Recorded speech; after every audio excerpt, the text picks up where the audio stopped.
Hey, Daves. I Hey, got Dan. a couple of questions just on guys who didn't play last night. Sure. The two defensive linemen, Nacho and Ashawn, was that just based on where they are coming back from things? Or? Yeah, that was, that's kind of the, sit down with the trainers and the sports science and, develop a plan. And for each of those guys, they weren't going to play last night. And then Rodarius Williams, was he hurt or was that just couldn't get him in the game? No, he wasn't hurt. We actually released him this morning. Got some look at some younger guys. So, been busy here in meetings. That happened this morning. Thanks. Yep. Kim Jones.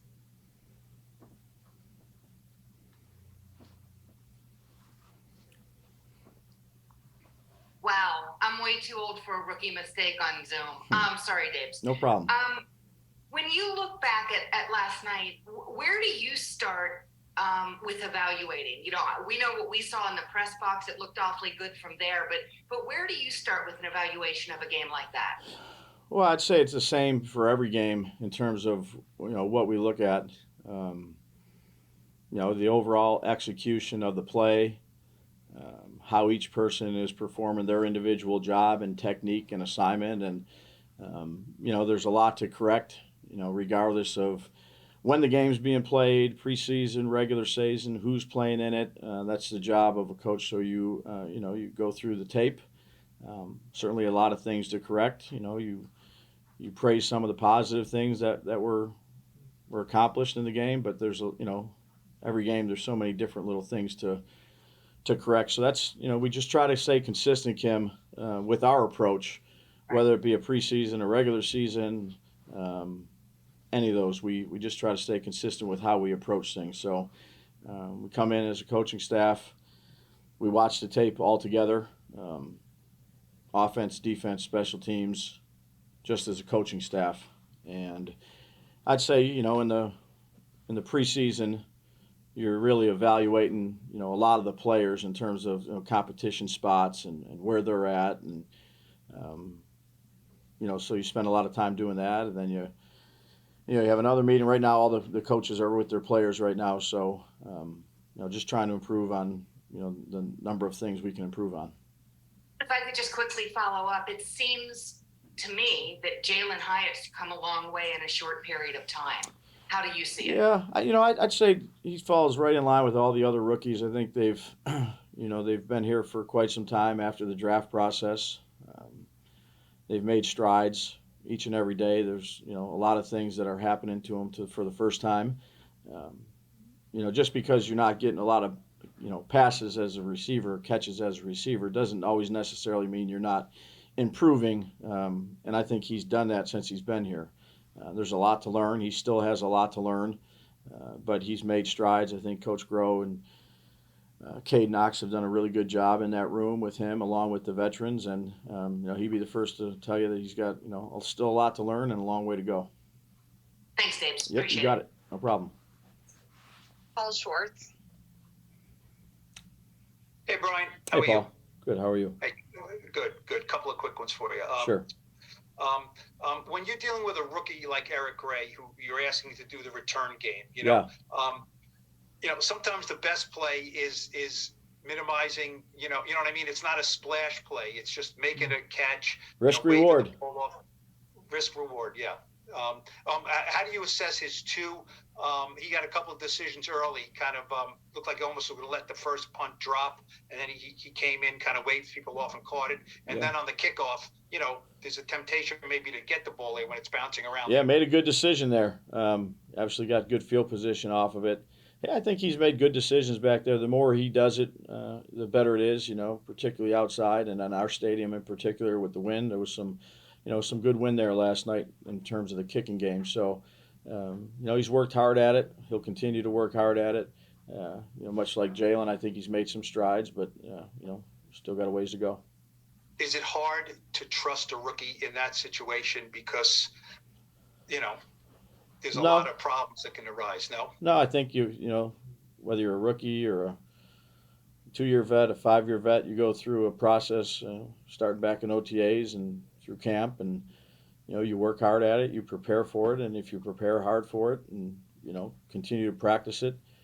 As a coach, you have confidence in those players because of the amount of time and effort and energy they put into it. Well, one more. What did he show you on the 9-yard touchdown run? It seemed like he had to get some of that on zone. Yeah, I thought he ran with good pad level. I thought it was well blocked, up front with the line and belly, and there was some good finish in there, and he had some good leg drive and, finish it off there. That's important. You got to get the ball downhill, particularly down there in the red zone, and run with good pad level and leg drive, and, got to block it up well. The space is condensed. The force patterns are a lot different. There's more guys in the box. There's usually an extra guy you're going to have to either run through or run around. And, it was good to see him be able to finish the play in the end zone. Thank you. Yep. Patty Trina. Hey, Dave, how you doing? Good. How are you, Patty? Good, thank you. I have two for you if I could. Sure. I wanted to ask you about Daniel Bellinger. When Darren Waller came, Daniel kind of was the forgotten guy. What have you seen from him, and how is he complementing Darren in the offense? Yeah, I think he's again. He played some last year, quite a bit, and then he had the eye injury. But he is, he's got the right mindset of kind of the person we're looking for. He's smart, he's tough, he's dependable, he's a good teammate. He works hard, puts the team first. I think it's good to have veterans in the room that can help those players as well, those young players. And I think he's made strides from when he played last year to where he's at now. Time will tell once we get going here in the regular season, but a good young player, has the right mindset, and has a good player in the room to learn from as well now. And then if I could ask you about Evan Neal. He obviously came back from almost 2 weeks of not practicing. Can you just talk about, the progress he's made, and what was he doing to kind of, not fall off despite the fact that he couldn't practice? Yeah, he's in the protocol, so, whatever we could have him do, he did relative to the rules of the protocol. And, he's another young player that worked hard in the off season. I'd say shed some weight. I'd say improved technique. And it was good to have him out there. I thought he showed well here in this game. Thank you. You got it. Bob Brookover. Hey, Brian. Hey, Bob. Because Darren is essentially a fourth wide receiver, you saw it with Gronkowski in New England. How much does he allow you to do with your offense that maybe you couldn't do before? Yeah, I think he's got obviously a good skill set. I wouldn't classify him as a wide receiver. I'd say he's a tight end. We ask him to do everything tight ends do. I've coached the position for a while, and variety of blocking schemes. Again, he's a player that you can use in different roles relative to where he lines up at the line of scrimmage or outside the line of scrimmage, and he's capable of doing those things. So he gives you some flexibility in terms of formationally and personnel usage and things like that. And he's done that, throughout his career. But he's a good guy to have on your team and work with. How important are those pre-snap alignments to what you try to do? It seemed like on the first drive you had a different formation every time you went out. Yeah, I just say, Bob, I think it depends on what they're doing defensively to you as well. So it's kind of like the cat and mouse game. You put one group in, what do they put in? Sometimes it tells you stuff, sometimes it doesn't. Sometimes it gives you false keys. It all depends on the defense that you're facing and the philosophy of that defensive coordinator or that defensive play caller. So, that's something you look at during the week, as you get going here into the regular season. And you never have an idea of exactly how teams want to play you, so you have to have multiple things ready to go on a call sheet based on, what you're going to get formationally from another team defensively. So those are stuff that, that's kind of pre-work that you do during the week. And you really don't know until you get that out there in the game of how they want to approach it. And just one last one. Sure.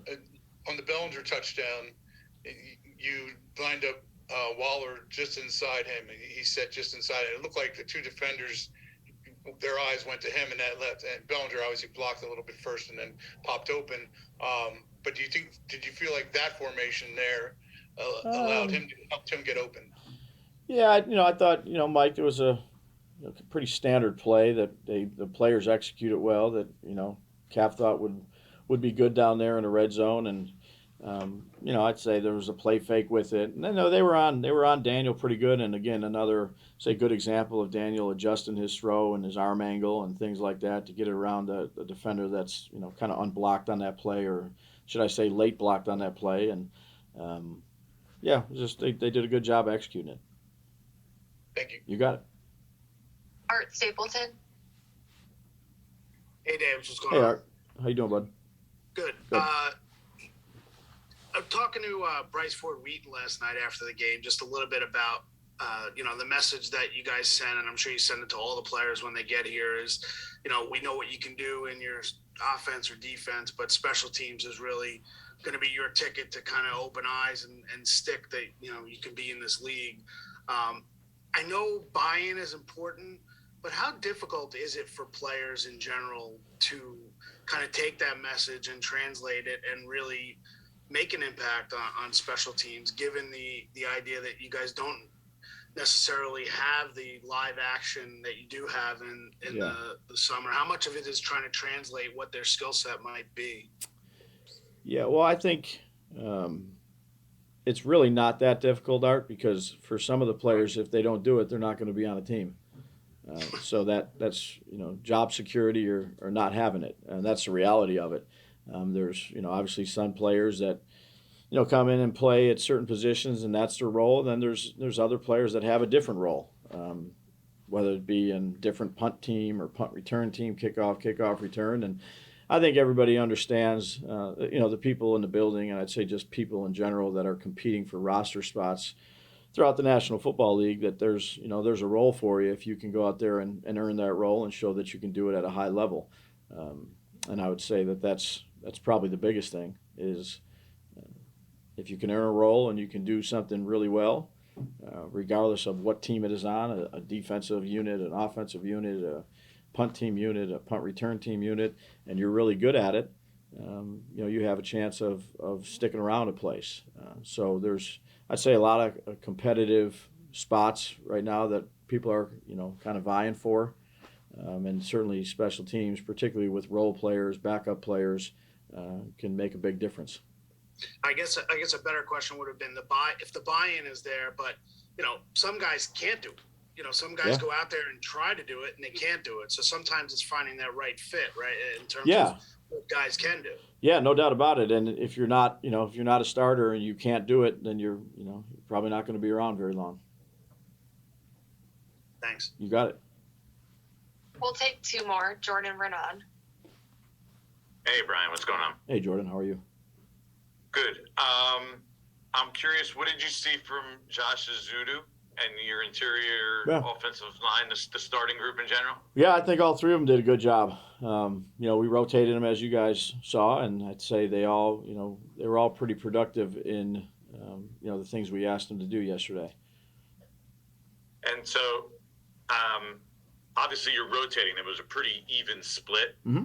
Do you want to have that set, or would you like to have it set, or how willing are you then to take that into the season and just keep going with that rotation? Yeah, I've done it multiple spots. Last year we did it some. I've done it, at a lot of different spots that I was at, whether I was a coordinator or even a position coach. So, let those guys keep competing it out. They've done a good job, and no decisions have to be made right now. So we'll kind of let it play out. And also, is there any other roster moves that were made this morning to go along with Rodarius? No, not right now. Nope, that was the only one.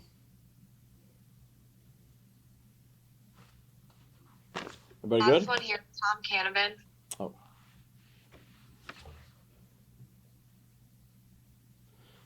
Hey, Brian. Hey, Tom. Two quick questions. One is, were there any injuries out of last night?